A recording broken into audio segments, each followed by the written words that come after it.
Rules of grammar. Subject-verb agreement. Basic rule. The basic rules state that a singular subject takes a singular verb while a plural subject takes a plural verb.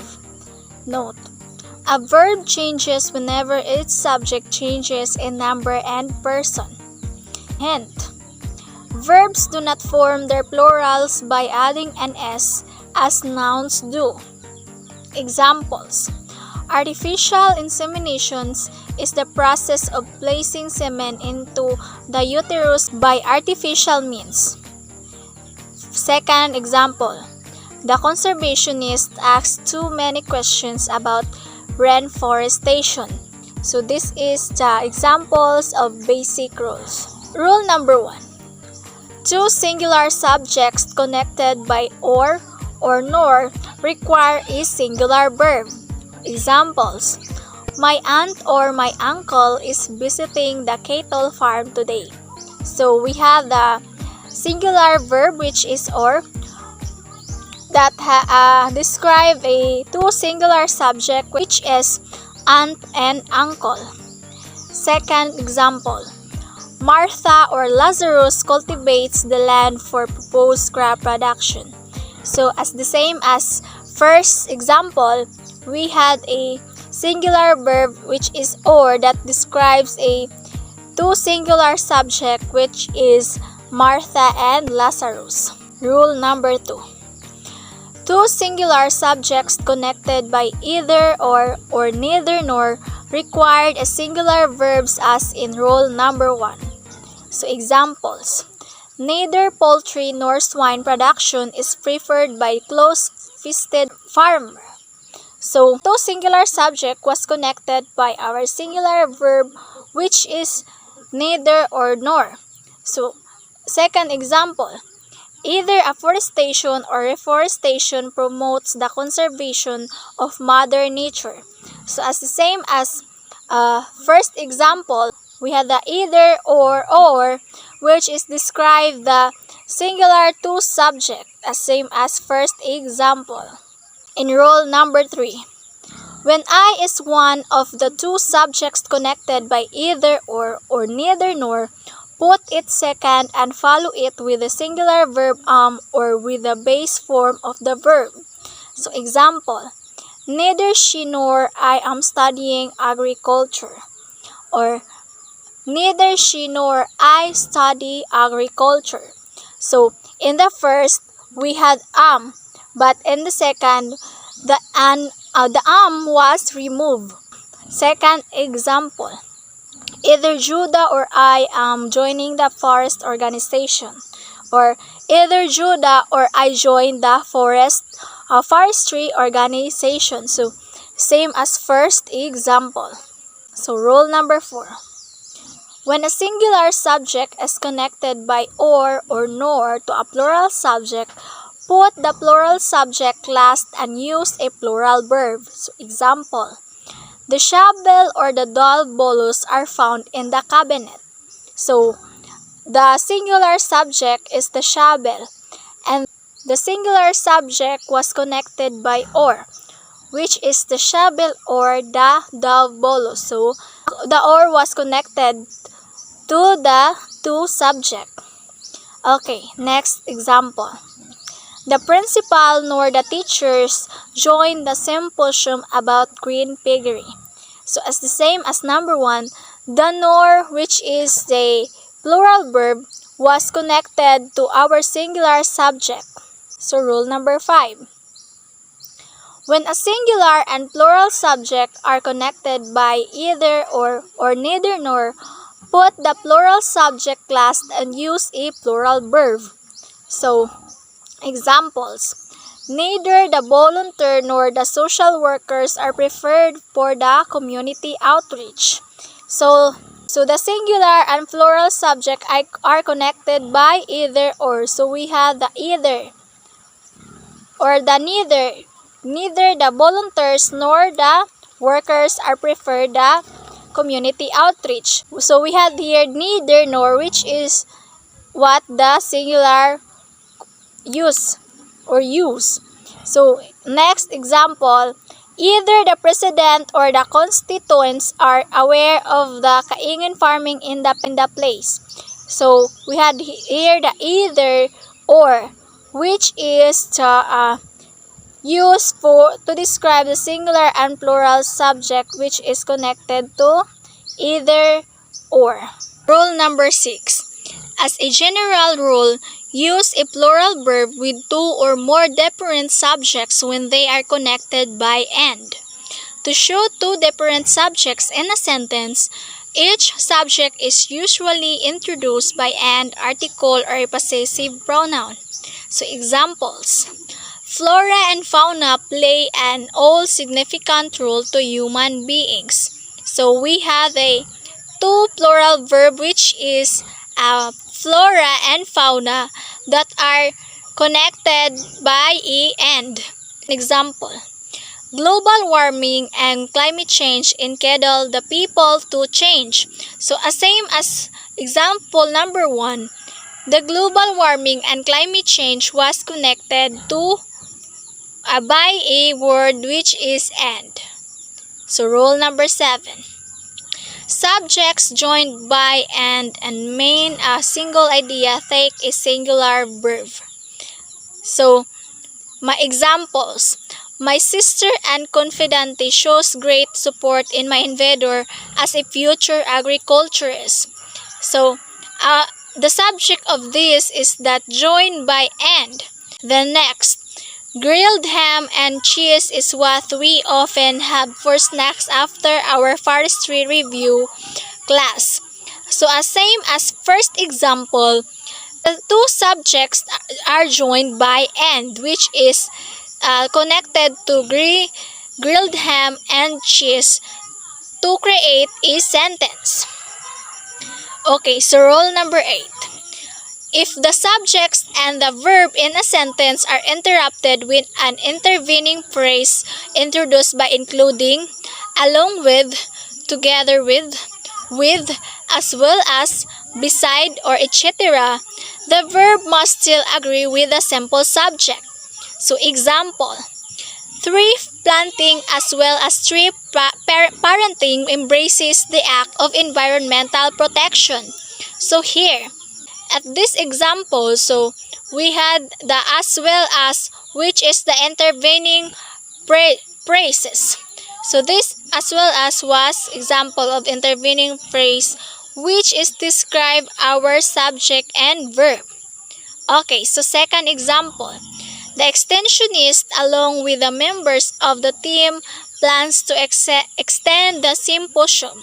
So as same as first example, we also see here a along with, which is the intervening phrase that connects or used in our sentence, which is the singular and verb.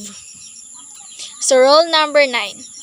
Indefinite pronouns like each, everyone, everybody, someone, somebody, anyone, anybody, nobody, no one, something, either, neither, not one, and everything are singular and required singular verb. So do not be misled by what follows off. So examples: everyone in the class is very conversant about in vitro fertilization or IVF. So infinite pronouns that we use here is everyone, which is described as singular that requires also a singular verbs. So second example, someone in this class is a product of cloning. So the indefinite pronouns is someone. So rule number 10. With words that indicate portions, percent, fraction, part, majority, some, half, all, none, remainder, and so forth, look at the noun in your of phrase or object of the preposition to determine whether to use a singular or plural verb. If the object of the preposition is singular, use a singular verb, and if plural, use a plural verb. So examples: 1/3 of the city joins the greening project of DNR. So this is a singular verb. The next, all of the speakers were asked to talk about the effects of illegal logging to humanity. So this is the example of plural verb. So rule number 11. When either and neither are subjects without or a nor, a singular verb is required even if they seem to be referring to more than one thing. So the rule in number 11 is even if the either and neither are used as subjects, that without or and nor, still singular verb are required. So examples. Neither of them knows about latest agricultural issues and concerns, or either of us is capable of doing embroidery transfer. So the example of this or the subject is neither or the singular verb that we use is neither and either. Rule number 12. The words here and there have generally been labeled as adverbs even though they indicate place. Sentences beginning with here or there requires verbs depending on number of nouns that come after them. Examples. Her come to the horticulturist, Drew and Jane. Then, there goes Stan, the forest ranger. So, the words here and there have generally been labeled as verbs even if they indicate place. So, sentences beginning here and or here. So, rule number 13. Units such as amounts, size, time, quantities, or distances always require a singular verb. So, examples. 15 pesos is a small amount for a kilo of sweet corn, or 4 school years is what we need to finish our BSE and BSF degrees. So, in first example, so we can see here the amount. So, 15 pesos is a small amount for a kilo of sweet corn. So, amount is our singular verb that describes our sentence. So, in the second example, the singular verb that we use here is finish, which is to create the sentence. So, in rule number 14, sometimes the relative pronoun who or that or which is the subject of a verb in the middle of the sentence. So, the pronouns who, that, and which become singular or plural according to the noun directly in the front of them. So, if that noun is a singular, use a singular verb. If it is plural, use a plural or plural verb. So, patron is the agriculturalist who writes the rationale of the thesis. So, patron is a singular. Next example, he is one of the panelists who were invited to critique our oral defense. So, he is a plural.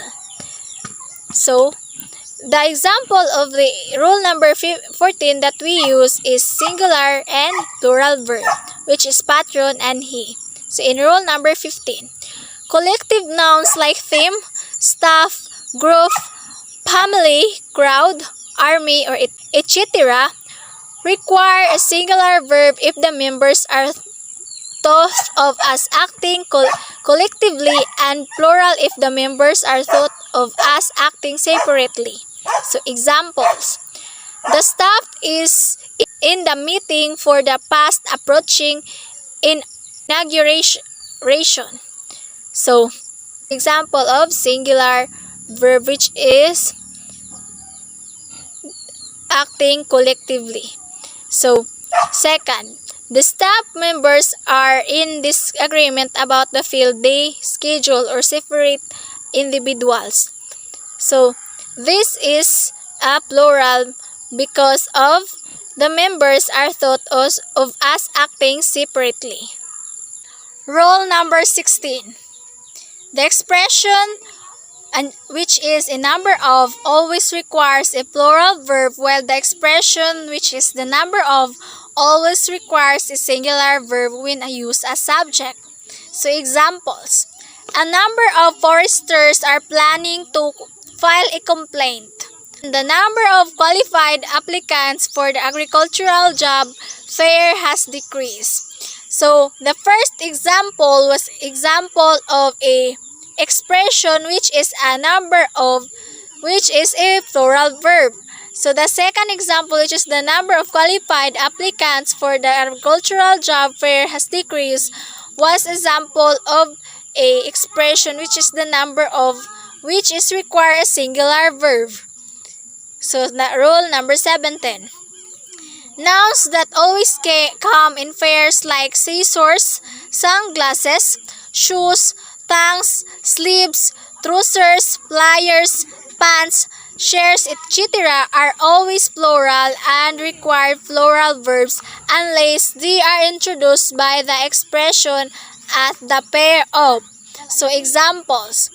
The tongues I both are usually used in our chemistry subject, or the pair of tongues I both is a very pricey.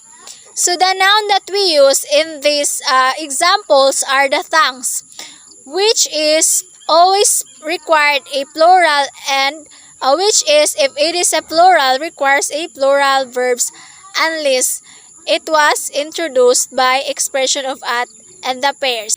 So rule number 18. Nouns plural in form but singular in meaning, such as in mathematics, economics, news, politics, etc. required a singular verb. So example. The news about him is not good for his image as an ecological advocate. So this is a nouns, or the nouns plural is that we use is news, which is has a singular verb. So next, mathematics is my favorite subject. So the noun is mathematics, which is used in the sentence.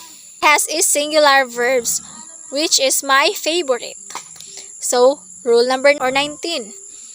In sentences with both positive and negative subject, the verb should agree with the positive subject. So examples. It is the law enforcer, not the laws, that needs to be changed. Or it is not the farm manager, but the technicians who want additional budget. It was said to rule number 19 that in sentences with both positive and negative subject, so even if it is positive or negative subject, the verb should always agree with the positive subject.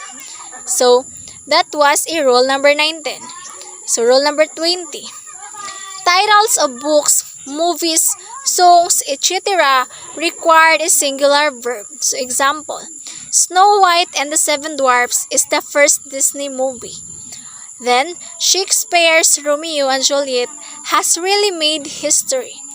So our subject was the Snow White and the Seven Dwarfs, which is the title of the books, and the Shakespeare and Romeo and Juliet. Rule number 21. The pronouns you and I always require the base plural form of the verb even in cases where they refer to only one person. Examples. Leslie, you have to submit your project proposal on time or else you will fail. Or I need more time to accomplish the task. So, the pronoun or the base or plural form of the verb refers only to the one person, which is Leslie. Or I need more time to accomplish this task. So this means that it was only referred to a one person, which is I. Number 22. Adjectives used as nouns are considered plural and thus require plural verbs. Examples. The learned are men of wisdom and principle. Or the hard-working reap the produce of their endeavor. So, the adjective used in nouns is considered as plural. So, rule 23. The name of a firm of company, although appearing plural, requires a singular verb. So, examples. Universal Studios is showing the movie Fern Gully. So the last rainforest next month. So the name of the company, which is Universal Studios, are appearing plural, but this is a singular verb which is showing a movie Fern Gully. Rule 24.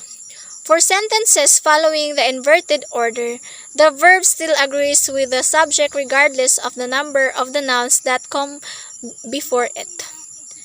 So, examples. Beside me were the illegal logger and the dynamite fisher. Or at a distance looms the view of the immensely deforested mountain. So,